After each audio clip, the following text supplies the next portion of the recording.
Now this illustration shows more receptacle outlets for small appliance circuits, locating them in accordance with 210.52B as in boy 1, the exception 1 along with the exception 2.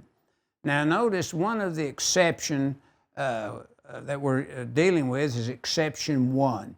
Notice to the left there, a clock could be put on the small appliance circuit, set up above the 5' 6" rule. It wouldn't be a required outlet, but it could supply that clock outlet.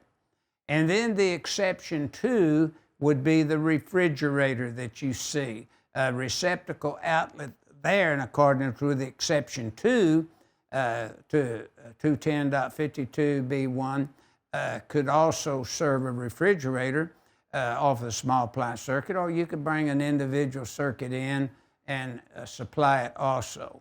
If you had a pantry, then of course you could have a receptacle in there supplied by the small appliance circuit. And all those receptacle outlets that you see in the breakfast room could be supplied by it. You could have a patio receptacle outside, and it would not be permitted to be supplied by the small appliance circuit because it's outside, see?